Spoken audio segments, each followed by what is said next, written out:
I breathe from my diaphragm. So I'm scared that it's gonna affect something. You'll be fine. Is your name Gaten Matarazzo? Yes. Are you 16 years old? I am. Do you play the character Dustin in Stranger Things? I do. Are we all calibrated? Yep. Ready to go. Then let's get started. Okay.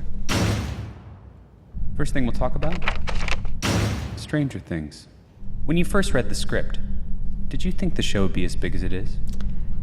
No, I hoped, obviously, but not a lot of us had the greatest amount of hopes for it really blowing up, just because it was a very small production, and this is before a lot of Netflix shows were even coming out. So this was only a couple really. I think Orange Is the New Black was the big one at the time, and it was oh, what if it's one of those? What if it's one of those? And we're oh, come on, guys, let's take it back a notch. Did you ever get stopped by fans when you leave your house? Someone did come to my house once. I was watching a movie with my girlfriend, and all of a sudden I hear a knock on the door. I thought it was I don't know if it was my brother coming home from school or something. I open up the door and there are these cute little kids, and I'm oh, Girl Scout cookies, yes. And I was so excited. And they're are you Gaten? I was yeah. I didn't know if they were going to give me a letter or something. And can we get a picture? And I was and all of a sudden I find out the next day that they went to my grandma's house and she invited them in for coffee. Because that's just my grandma. It's hilarious. I don't know if they had mutual friends or something, or I don't know how they figured it out, but my grandma invited them in. It was something you should never do, but they were great people. Do you get a lot of fan mail? Yeah, there are a lot of fan letters. I can't always read them though, because there's a lot of they just pile in. There's not always a lot of places to put them. There's a part of my room. It's just a bunch of letters and paintings and stuff. I look like a sociopath that's in love with myself, because there's a bunch of paintings of me that are next to my bed on my dresser, and it freaks me out when I'm looking at them. But a lot of them are so great. I just want to keep them because they're so talented and people put so much time and effort into them. But a lot of times it's hard to read all of them or keep all of them. Have you ever met someone who has a tattoo of you? Yes, I have. I've seen pictures of people with my face on there. I've actually signed someone's arm before, and they came back the next day and they had tattooed it to themselves. Does that freak you out? A little bit. Yeah. Feeling excited for the new season? Yeah. Will one summer really change everything? In ways. Does Netflix train you how to answer when people ask you for spoilers? Actually, yeah. They send in a guideline before press junkets, and they say what you can say, what you can't say, to let you know exactly how to handle certain situations. But we've done it for a while, so I feel we're pretty good at it. So, can you give me some spoilers? No. Does one of the main characters die this season? Yes. Will this character, Will, ever catch a break? Yes. Lou? Do you know what's going to happen in the final season? No. I know that they have certain things planned. I don't know what. They don't usually like to express that. Do you know any spoilers for other Netflix shows? No. No, I don't. Does Netflix punish you if you spoil Stranger Things? I don't know, because I haven't done it yet. I sure hope not. Do you ever read fan theories about the show on Reddit? Yeah, sometimes I do. Sometimes they're cool, sometimes they're accurate, and sometimes they're just lame. You mind if I read you a couple? Please. Do you think it's possible that Will has psychic powers that can open the gates to the Upside Down? Maybe. That'd be really cool. He's got something going on. Have you ever pondered the idea that Hopper might actually be Eleven's dad? No, I've never really liked that theory. There's a lot of people that think that, but it just doesn't make any sense. I mean, you look back to his daughter, looks nothing like Millie, and the age doesn't match up with the time, with how much he's aged from that point, and it just wouldn't make any sense. I think it'd be far-fetched, and 11 would recognize him.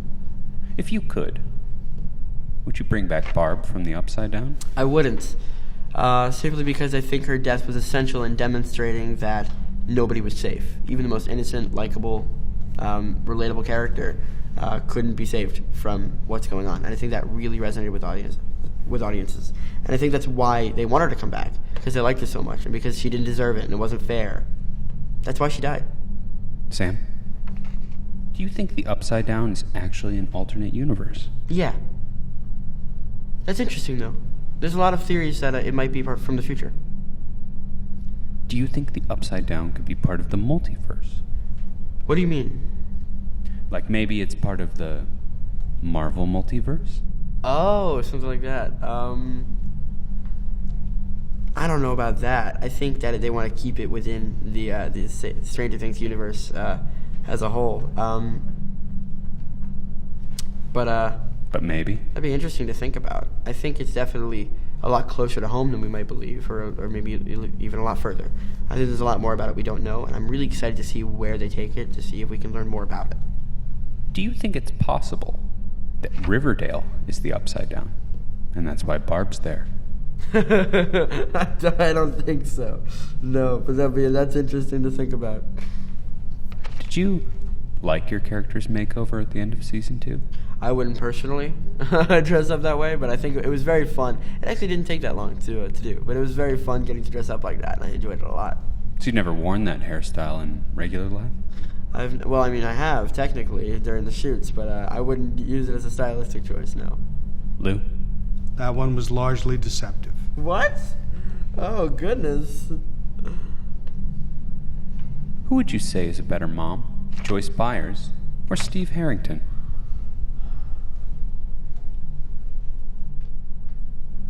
Probably Joyce. She never stops trying. She never stops wanting what's best for her kids, and she doesn't care if she puts herself in harm for that. And Steve's a very good protector, but it seems like he's always the one, in a way, he seems to bring them towards the trouble, even though he should probably keep them back. I feel like every time, of course he never really wants to bring them there, but when he's there, he helps them out in that sense. But I think Joyce would die for any of the kids. I think Steve might too now, but before, maybe not. Do you ship Hopper and Joyce? I do. Yeah, I think that's I think it's an interesting plot line. I think that would be really cool if they went further with that. I do. Season 3 comes out July 4th, 7/4. 7 plus 4 is 11. Oh my god. Coincidence? Most likely. Let's move on to your co-stars. You and the other Stranger Things cast seem to get along very well. Very well. Do y'all have a group chat? We have several, I guess. I think there are some depending on what's going on, because sometimes there are press junkets that happen with there's just 3 of us, so we have a group chat, and then there's group chats with all of us, and we don't really use it a lot, especially when we're in Atlanta, because we see each other for 10 hours a day every day. We don't really need to text. Is there any one person who texts too much? No, actually. We don't text each other a lot. I think we should. Is there a collab in the works between your band and Finn Wolfhard's? In my mind there is. That'd be really cool. I'd like that. And even if we didn't make music together, at least a show together would be a lot of fun. I think that would be great. Do you know who would win in a battle of the bands? I'm going to say them right now, just because they have more original music and they all play instruments. Really? And yeah, it's probably the only reason. I'm going to say them now, but who knows? Because we're still making our stuff, so we got to establish our sound first, I think. But someday. Someday.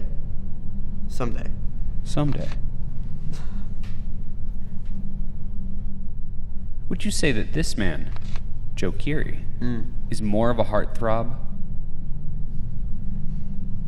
than this man, Dacre Montgomery? No, I wouldn't. For some reason, I just feel I don't know why, but for some reason, every one of the female friends that I have asked me about Dacre before. I wouldn't. How did they stack up against this guy, Noah Centineo? My girlfriend's in love with him. She tells me all the time. I don't know.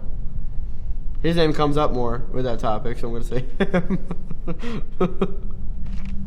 Can you tell the difference between the 2 Duffer brothers? I can, and I know exactly how I can. Matt has this gray streak at the front of his hair. It's natural. He doesn't know why he has it, and he's always had it.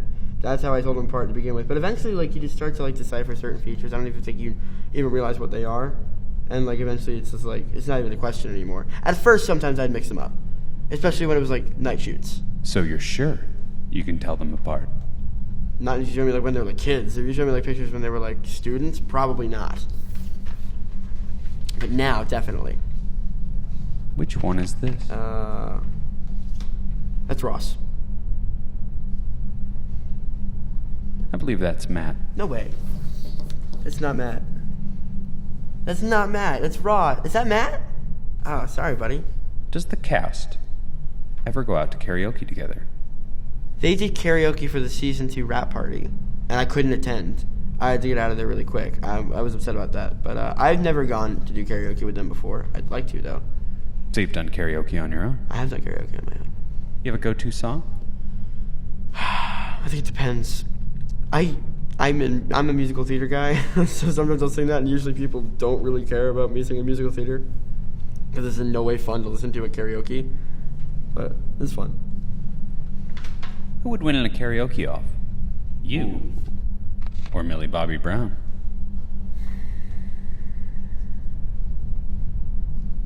I don't know. I might say her. She seems like much more upbeat and energetic about the whole thing, so I think she might like be a little bit more comfortable doing it.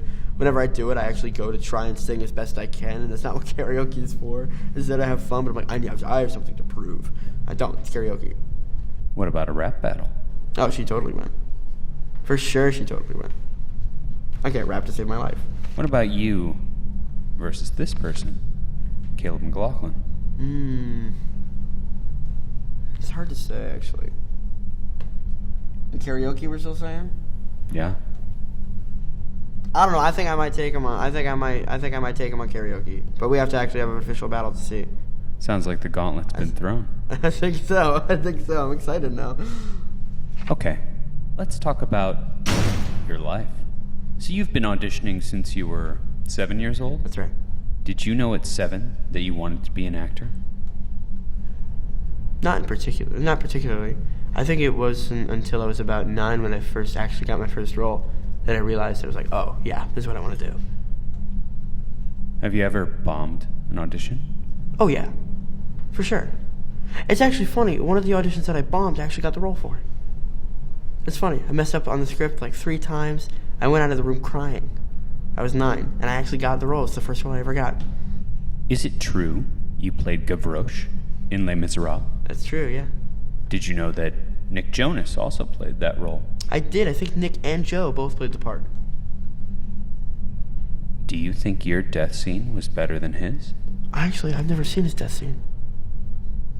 Oh, wait, no, that's not true. I have. I think that the way the scene in my production was choreographed was way cooler. I'm going to say it beats Nick's. Nothing to do with performance, but the way it was set up was really cool. Do you think you make a convincing dying face? Yeah, I think the key is just to relax every one of your muscles and just... It's not just about not moving, because when you think not moving, you tense up. When you tense up, it's unconvincing. So I think the key is just relax, almost like you're sleeping, with your eyes open. Can you give us a sample? I'll give you a sample. You just gotta tense up and... Okay, my head rolls back naturally, so... How's he doing, Lou? He's dead. His heart stopped. Let's move on. Okay. Do you have an older sister and a younger brother? I do. Do you feel like you get less attention as the middle child? Not necessarily, simply because of the line of work I'm in. I don't get less attention more attention from my parents, obviously. They treat us both, all 3 of us, equally. Would you say you need to be the center of attention? No, I don't like being the center of attention, actually. But you're an actor. I am. I think the reason I act is simply just because it's so easy and so satisfying to get lost in somebody else. But I think that those who go into the acting field to get attention are not going to make it far. I think if you're in it for the right reasons and you do it because of your passion, you do it because you love it, you're going to do fine. Lou? He is being truthful. I'm so proud that was truthful. Yeah, nice. I'm glad that I didn't get nervous for no reason. Do you think your parents have a favorite child? Probably. It's definitely not me. Do you still have to do chores? There isn't much chore. We need to do chores. And, we get yelled at for not taking out the trash and doing the dishes. We need to. I scoop out the litter box more than, my brother and my sister do. We have 3 cats, so there needs to be a lot of scooping. And so I feel like I'm the one that scoops it The most. That's a lot of scooping. Just saying. 100% true. Yeah, it is. You told Jimmy Fallon that a fire alarm once made you cry? It's true. I actually have a story about that. I found out quite recently that, my girlfriend is a grade younger than me. She was in second or first grade. She pulled the fire alarm. I was like, oh, that's funny. I cried in second grade about the fire alarm ringing, and I fell out of my chair. She's like, wait, when was this? And we figured out that she was the one who pulled the fire alarm that made me cry. Do you cry a lot? Depends on the situation. I think I'm good at sharing my emotions. And I think what helps is sometimes, like, I'll just cry at night just because you need to cry. I think everybody needs to cry. If you don't, like, a lot of stuff gets bottled up. There's nothing to be ashamed about it. I'm not ashamed of it. Can you cry on command?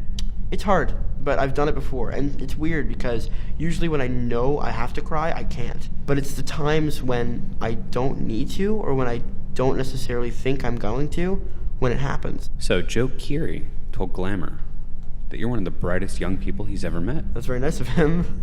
Would you agree with that statement?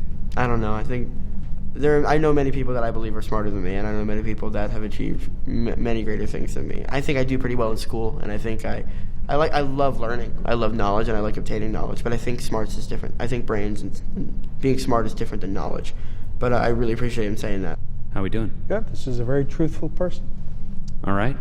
Next category. Let's talk about pop culture. So, you have almost 9 million followers on Instagram. I do. If acting doesn't work out, are you considering a career as an Instagram model? No. Do you have a Finstagram? I do have Instagram. I do. It's usually for my friends. I haven't posted on it in like a year, I think. It's been a while. I usually use it just so I can like post like random stuff that I see a lot. This is funny. Do you have the app that lets you know when someone unfollows you? No, I don't care. You don't have to follow me if you don't want to. I guess sometimes people like for sometimes I don't post for like a month and a half, and then when I do post, it'll be for something for my band coming up, and so there's nothing really interesting going on. So I get why somebody would unfollow me. Have you ever used Facetune on any of your photos? What's that? So you don't know? Oh, like Photoshop? No, I usually don't like to. There might have been something like for like. There's photos of me like that have been photoshopped, like for like promotion for like Stranger Things and stuff, like enhancers, like for like to make the quality look cooler. But I wouldn't do that personally. People like there's a running joke that I post like terrible, like awful quality pictures of myself and of everything else. Like I'll like look up like a image offline, I'll like screenshot it and then post it, and that'll be my picture. Like, Gaten, come on, you can do better than this. You can definitely do better than that. Would you consider yourself to be part of Gen Z? Gen Z? Yeah. I'm not I don't think I'm a millennial. I think like by definition I'm not a millennial. I think like after 2000 or 2001. I'm 2002. So I think I'm like the first Gen Z. Gen Zs are said to spend at least 3 hours a day online. Wow. Are you part of that group? Depends on the day. Usually when I'm sick or like sometimes on like rainy day weekends, I'll spend a lot of time on YouTube or Netflix and I'll like binge watch something. But when it comes to like social media and like stuff like that, no. At most I'm on like 5 minutes like every couple of days. Do you dab? Do I dab? Like the dance move? Not to be cool.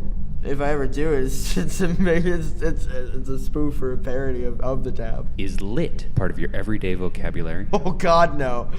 It is when I'm joking around, but nothing to be serious. I don't actually use the term lit as a way of describing a fun time. Be honest. Do you floss every day? My teeth? No. Or the dance? No. I have done it. I've done it before. Because I'm actually pretty good at it. I don't like to. Oh, you're going to make me floss? I don't know if Lou would be happy about that. You into video games? I am. I'm into video games. Do you ever play online multiplayers like Fortnite? I don't. I'm terrible at it. I like Call of Duty campaigns and stuff. I love RPGs like Skyrim. I love Spider-Man. Red Dead Redemption. Red Dead 2's sick. I always keep going back and forth between Red Dead 2 and Spider-Man. Like, they're two of my favorite games. Is there anyone who, if you saw them in real life, you would fan out over them? Oh, I'd fan out over some people. I got pretty nervous when I met Mark Hamill. Understandable. That's respectable. No, I mean, he was great. He's such a nice guy. You turned 16 years old this year, right? Yes, I'm turning. I turned 16 last year. I'm turning 17 this September. Did you know you're legally allowed to quit school at 16? Oh yeah. Have you considered it? Nah. I want to finish. I've started senioritis, and I'm just finishing my junior year, so I'm probably going to be sick of it. But next year, all my classes are all fun, so. Do you see yourself going through a rebellious stage at any time? I don't know. I feel like if I were going to have a rebellious stage, I would have had it by now. I might just... I feel like sometimes I might feel like I'm growing up a little too fast, or I might want to grow up a little too fast. There are things that I just want to stop being a kid for now. But I realize that I just need to accept what I have now and know that once it's gone, I'm not going to get back. So I got to see the positive in it. Because then if I see the positive when I don't have it, I'm going to miss it. Would you consider getting a face piercing? God, no.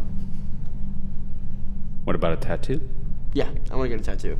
There's a tattoo that my sister has. It's an upside-down triangle that represents my brother, me, and her.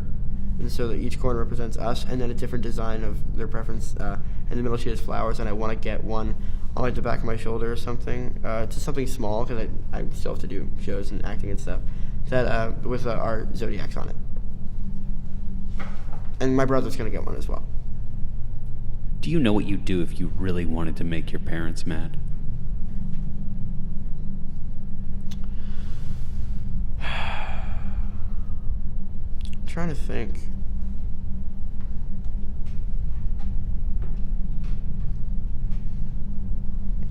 There's probably a bunch. I do stuff that I don't intentionally mean to make them mad, and I get them mad. Sometimes, like, I forget my place a lot, and so sometimes, like, when they tell me to do something, like, or I'll do it, or like when they like get mad at me about something, I'll start to yell back, and that's not okay at all. and then they'll freak out about it, and then I'll realize I'm like, I shouldn't yell at my parents ever. That's a terrible thing to do. Oh god. And then I'll regret it later, and then I'll apologize, and then it'll be good. And then eventually, like, something will happen again. That's just how it works. How's he doing, Lou? He is being truthful. He is absolutely pissed off his parents. Yeah. Love you, Dad. Final question. Okay. At any point during this interview, did you lie and we didn't catch you? I don't think so, no. You're an open book. I'm an open book. I just found out that I'm an open book. I don't lie a lot, apparently.